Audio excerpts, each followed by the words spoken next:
Hello students, कैसे हैं आप सभी लोग। आई होप सब अच्छे होंगे। इस करोना काल को ध्यान में रखते हुए आपको बहुत सारी चीज़ों का ध्यान रखना होता है। तो करोना के टाइम पर आप प्लीज़ आप अपने घर पर रहें, बेवजह घर से बाहर ना निकलें और हैंड सैनिटाइज़र का यूज़ करें, साबुन से हाथ धोएं और मास्क आप ज़रूर पहनें। ठीक है, आज के हम अपने टॉपिक को कंटिन्यू कर रहे हैं। कल हम लोगों ने पॉलीमॉर्फिज्म नाम का एक टॉपिक पढ़ा था।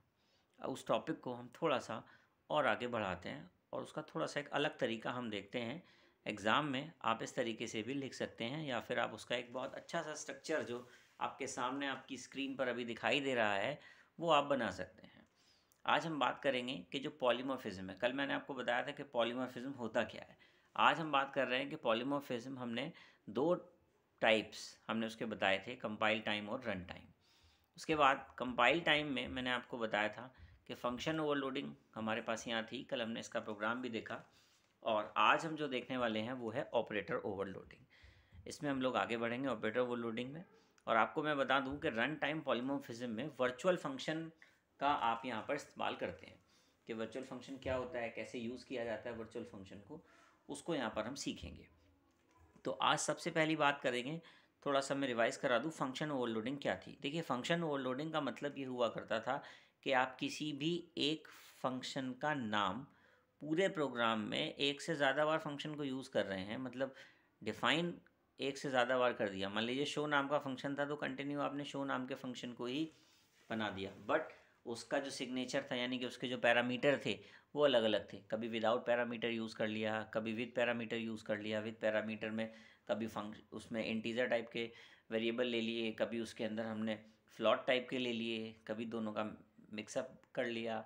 इस तरीके से हम लोग यहाँ पर फंक्शन ओवरलोडिंग पढ़ते थे। आप लोग मेरी लास्ट वीडियो देख लीजिएगा तो फंक्शन ओवरलोडिंग आपको बहुत अच्छे से क्लियर हो जाएगा। अब बात आती है कि ऑपरेटर ओवरलोडिंग होती क्या है। ऑपरेटर ओवरलोडिंग का हमसे यहाँ पर ये मतलब है कि अभी तक हम लोग ऑपरेटर से क्या काम करा रहे थे। ऑपरेटर से हम मेमोरी बनवा रहे थे अपने जो क्लास के जो वेरिएबल होते थे उनकी, ठीक है। और अब हम ये करेंगे कि हम ऑब्जेक्ट को आपस में ऑपरेशन में परफॉर्म करा दें या उनको जोड़ दें या फिर इंक्रीमेंट वगैरह करा दें, इस तरीके से कुछ करा दें तो ऑपरेटर हमारा ओवरलोड हो जाएगा। यानी कि कंपाइलर के साथ में और आपका जो ऑब्जेक्ट है, मेनली जो हमें काम कराना है, जैसे आपने प्लस करना था तो प्लस का जो सिंबल है वो क्या करता है, दो वेरिएबल को जोड़ता है, ए और बी की वैल्यू को जोड़ देगा। इस बार हम क्या कहेंगे कि H1 में एक वेरिएबल हो, दो वेरिएबल हो, तीन वेरिएबल हो, H2 में एक वेरिएबल हो, दो वेरिएबल हो, तीन वेरिएबल हो, उनको जोड़ना है और H3 वाले ए बी सी में स्टोर करा देना है। ये हम लोगों को यहाँ पर आज कराना है। इसका मतलब है कि ऑपरेटर ओवरलोडिंग होती क्या है।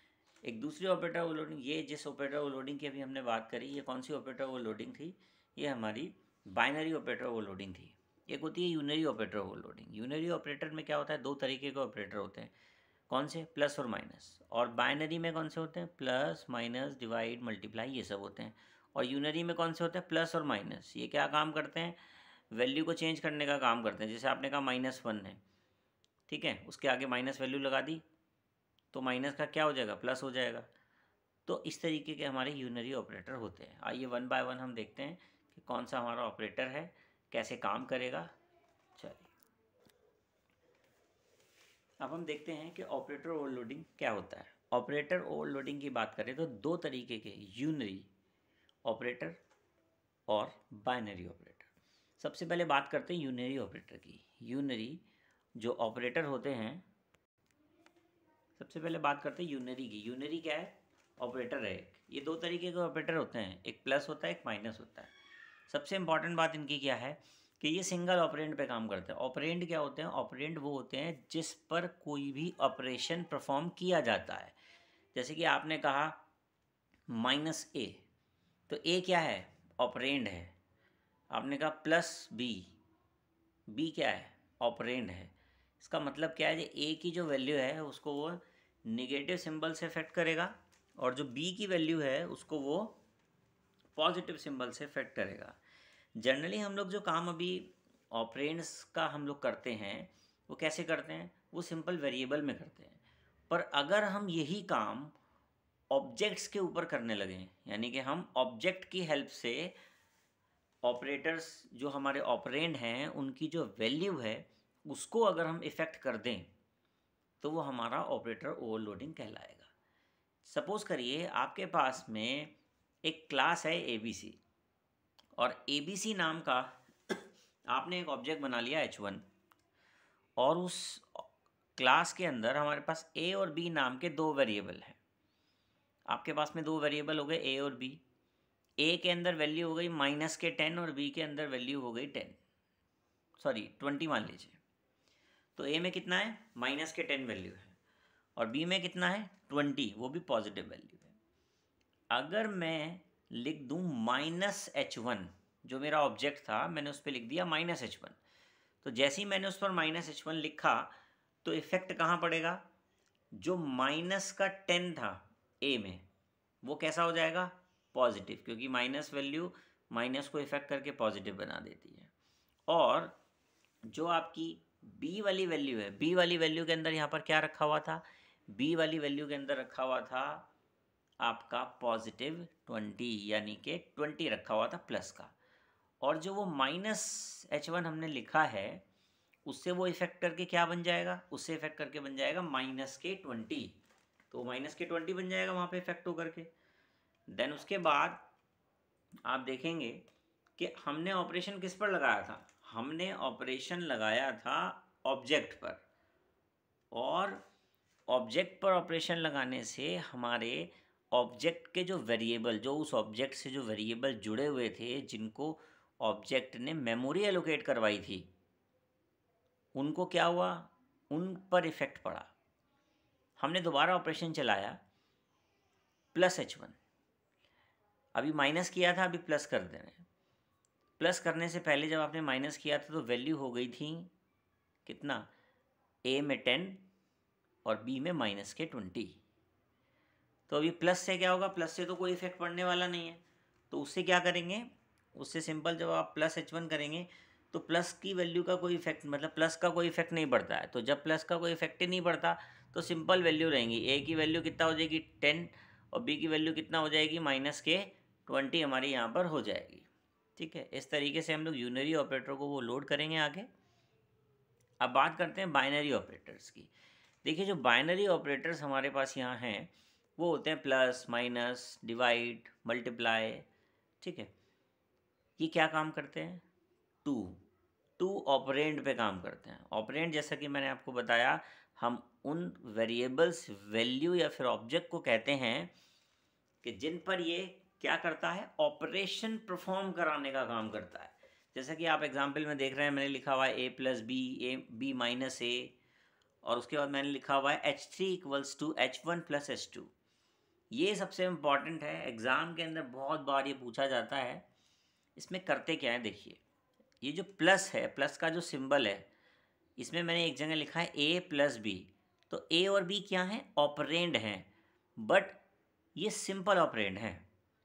हम अभी तक इन पे जो ऑपरेशन करते आए हैं वो सिंपल ऑपरेशन करते आए हैं। A और B पर ही ऑपरेशन होगा। B - A लिखा हुआ है तो B पर और A पर ही ऑपरेशन होगा, कोई प्रॉब्लम नहीं है। बट अगर हम ये कहें कि हमारे पास एक क्लास है, मान लीजिए हमारी क्लास का नाम है XYZ, और जो ये हमारी XYZ नाम की क्लास है इसके पास में दो वेरिएबल हैं A और B। आपने एक क्लास के XYZ क्लास के 3 वेरिएबल बनाए, एक H1, एक H2 और एक H3। जैसे ही आपने एक H1 बनाया तो H1 के पास में एक ब्लॉक बना होगा A और B नाम का, और फिर H2 के पास में भी एक ब्लॉक बना होगा A और B नाम का, और ऐसे ही H3 के पास में एक ब्लॉक बना होगा A और B नाम का। ठीक है, जैसा कि आप अपनी स्क्रीन पर देख रहे हैं, मैंने H1 का A और B ब्लॉक बना दिया, और मैंने कहा कि H1 में मैंने वैल्यू डाल दी, H1 के A में 1 और H1 के B में वैल्यू डाल दी मैंने 3। ठीक है, H2 में मैंने क्या किया?